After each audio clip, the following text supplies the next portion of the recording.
Hello guys. Tignan natin itong no, jackhammer na atlas scope ko, no. Sira lang yung cover ito. Yung pinaka-cover niya ito. Tuturo ko sa inyo kung paano buksan yan pagbuo pa. Ito yung haba niyan yan. Dahil mabigat eh. So start natin dito, no. Dahil nandito ang cover. Tingnan natin kung paano bubuksan. Medyo may sikreto yan eh.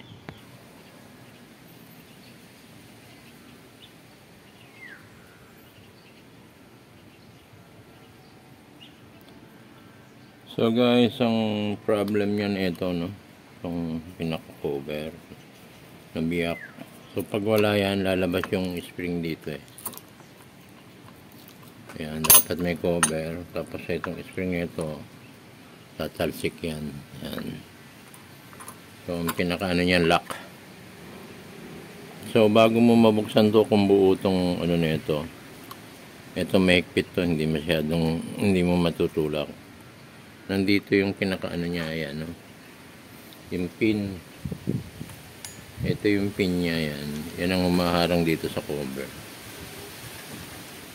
Ngayon ang pagbukas niyan, dahil nga nakakawit yung pin, patulak hanggang umabot siya sa loob.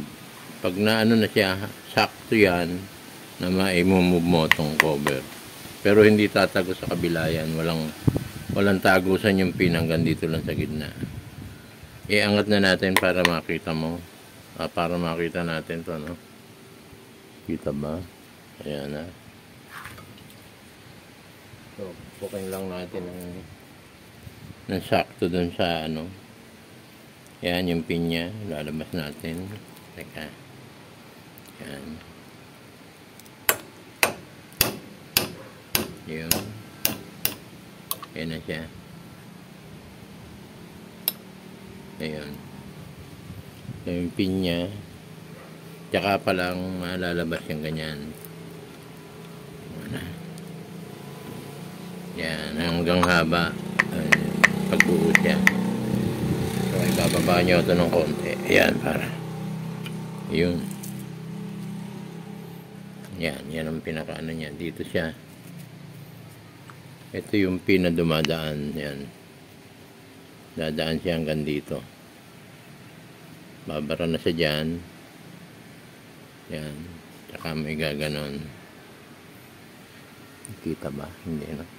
Nakikita naman.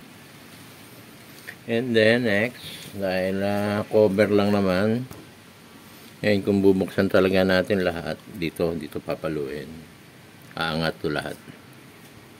So kung cover lang ang iano natin, may sinakonti may ginawa na akong frame. Ito yung frame niya, no? Bababa natin lang to. Pwede dito. Ayan. Para sumura na siya. Medyo matigas. Natin. Tayo sa kabila.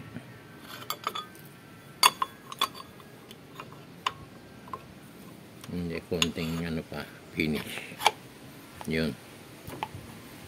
So, ayan. Sakto. So, ganyan lang guys yung pinaka-cover niya. And then, lagyan na natin siya ng full na rubber dito para original naman. So, hanap muna ako ng rubber, no? Yung pampatong dito.